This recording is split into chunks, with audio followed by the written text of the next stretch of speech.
ఏంటిది అంటే తెలంగాణ వచ్చిన తర్వాత కూడా ఆంధ్ర పోలీసుల యొక్క పెత్తనమే కనబడతా ఉన్నది. ఆంధ్ర పోలీసులు అరెస్టు ఇక్కడ చాలా మంది మొన్న జర్నలిస్టుని అరెస్ట్ చేయడం కావచ్చు, అరెస్ట్ చేయడానికి వచ్చినటువంటి పరిస్థితి ఇప్పుడేమో ప్రొఫెసర్ నాగేశ్వరరావు. సో ఎట్లా అర్థం చేసుకోవచ్చు 13 సంవత్సరాల తర్వాత కూడా ఇటువంటి ఆంధ్ర పోలీసుల యొక్క నేను ఒకటే చెప్పాలనుకుంటున్నానండి. మే 19th ఎప్పుడో సారు ఒక ఛానల్లో ఆ వ్యాఖ్యలు చేశారు జనసేనను ఉద్దేశించి అండ్ అమిత్ షాతో జరిగిన మీటింగ్ గురించి. ఆ వ్యాఖ్యలు వైరల్ అయినప్పటి నుంచి కూడా జనసేన కానీ లేకపోతే టీడీపీ కానీ ప్రొఫెసర్ నాగేశ్వర్ క్షమాపణలు చెప్పాలి అని చెప్పి చాలా పెద్ద ఎత్తున క్యాంపెయిన్ రన్ చేశారు. ఆయన మీద చాలా ఒత్తిడి చేశారు, ట్రోల్ చేశారు అండ్ చాలా రకాలుగా ఆయన ఫొటోస్ని అత్యంత దారుణంగా చిత్రీకరించి స్ప్రెడ్ చేశారు, బూతులు తిట్టించారు. మొత్తం మెయిన్ స్ట్రీమ్ మీడియా కూడా పెద్ద పెద్ద డిబేట్లు చేసింది. అయితే ఇక్కడ నాది ఒకటే ప్రశ్న, ఆయన ఇప్పుడు ఆయన వ్యాఖ్యల్ని ఉపసంహరించుకున్నారు, మరి మీ ట్రోల్ సంగతి ఏంటి? టీడీపీ అఫీషియల్ హ్యాండిల్లో పోస్ట్ చేసిన వైఎస్ఆర్సీపీ కండువాతో ఉన్న సార్ ఫోటోని ఎందుకు ఇప్పటిదాకా మీరు రిమూవ్ చేయలేదు? ఎందుకు ఆయనకి క్షమాపణలు చెప్పలేదు? ఆయన ఉపసంహరించుకున్న తర్వాత మీరు కూడా ఉపసంహరించుకోవాలి అనేది ఒక కామన్ సెన్స్ కదా, అది ఇంగిత జ్ఞానం కదా. అట్లాంటి వ్యక్తి మీద మీరు ఒక పార్టీ కండువా వేసి పార్టీ ముద్ర వేస్తున్నారు అంటే దానికి సోర్స్ ఏంటి?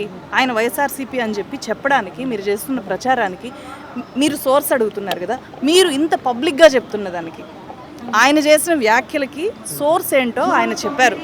జర్నలిజంలో ఒక బేసిక్ ప్రిన్సిపల్ ఏంటంటే సోర్స్ని కాపాడాల్సిన బాధ్యత, సోర్స్ని ప్రొటెక్ట్ చేయాల్సిన బాధ్యత కూడా జర్నలిస్ట్ మీద ఉంటుంది.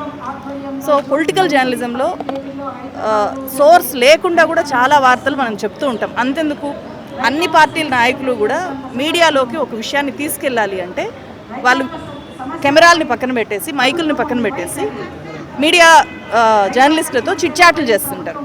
వాటి ఆధారంగా చాలా న్యూస్ పేపర్స్, చాలా ఛానల్స్ వార్తలు రాస్తుంటాయి. సో అంటే మీకు అనుకూలంగా ఒక వార్త వచ్చినప్పుడు దానికి సోర్స్ అడుగుతారు, మీకు వ్యతిరేకంగా వచ్చినప్పుడు మాత్రం ట్రోల్ చేస్తారు, దాడులు చేస్తారు, బెదిరిస్తారు, కేసులు పెడతారు. సో ఇక్కడ జర్నలిస్ట్గా నా డిమాండ్ ఒకటే, తెలుగుదేశం పార్టీ ప్రొఫెసర్ నాగేశ్వర్ గారికి క్షమాపణ చెప్పాలి. ఏ జర్నలిస్ట్ మీదైనా సరే మీరు దాడి చేస్తున్నప్పుడు దానికి సంబంధించిన సోర్స్ కూడా మీరు చెప్పాలి. ఒక జర్నలిస్టు ఫలానా పార్టీకి అమ్ముడు పోయింది అని అన్నప్పుడు దానికి సంబంధించిన డీటెయిల్స్ మీరు బయట పెట్టగలగాలి.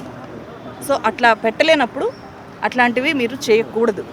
ఇది ఒకటే నేను చెప్పదలుచుకున్నాను. ఇంతకు ముందు కూడా మ్యామ్ ఒక పార్టీకి సపోర్ట్ చేసి మీరు అంటే ఒక అంశాన్ని తీసుకొచ్చి మాట్లాడితే ఆ పార్టీకి సపోర్ట్ చేస్తూ ఉన్నారని చెప్పేసి ఏపీ రాష్ట్ర రాజకీయాల్లో కూడా చాలా ఇటువంటి వార్తలు కానీ మీ కామెంట్ సెక్షన్స్గా నిండిపోయాయని చెప్పొచ్చు. సో చేసే ఏపీకి సంబంధించి నేనే కాదు, ఎవరు ఏ వీడియో చేసినా కూడా అది ఎంత సోర్స్ చూపించి చెప్పినా కూడా కింద ఒక పార్టీకి అనుకూలంగా ఉంది అనో లేకపోతే ఇంకో పార్టీకి వ్యతిరేకంగా ఉంది అనో కామెంట్ సెక్షన్ అంతా కూడా నిండిపోతుంది.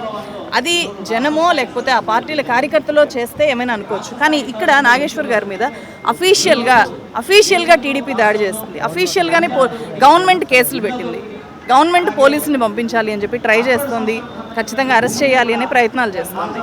సో ఇదంతా కూడా మీలాంటి ఇక్కడ నా ఎదురుగా చాలామంది యంగ్ జర్నలిస్టులు ఉన్నారు. మీ అందరికీ ఒక భరోసా ఎప్పుడు వస్తుంది? ఇప్పుడే మన దేశంలో అండ్ మన రాష్ట్రాల్లో ఇన్వెస్టిగేషన్ జర్నలిజం పూర్తిగా చచ్చిపోయింది.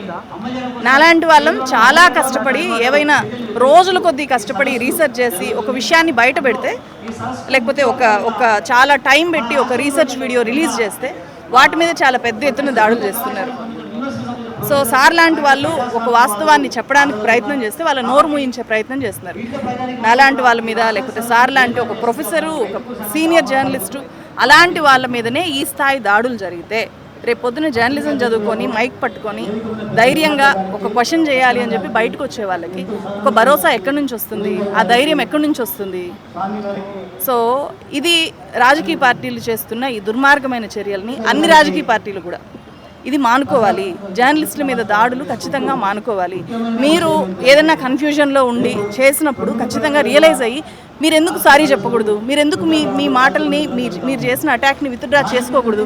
దానివల్ల ఒక్క రాజకీయ పార్టీ ఒక జర్నలిస్ట్ని టార్గెట్ చేసి రియలైజ్ అయ్యి అయ్యో ఇలా జరిగింది అని చెప్పడం వల్ల మీ ట్రోల్ ఆర్మీ అంతా కూడా సెట్ అవుతుంది.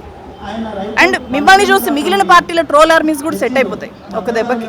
సో ఆ పని టీడీపీ మొదలు పెట్టాలి. టీడీపీ ఖచ్చితంగా క్షమాపణలు చెప్పడంతో పాటు సార్ మీద చేసిన ఆ పోస్ట్ని విత్డ్రా చేసుకోవాలి అని చెప్పి నేను డిమాండ్ చేస్తాను.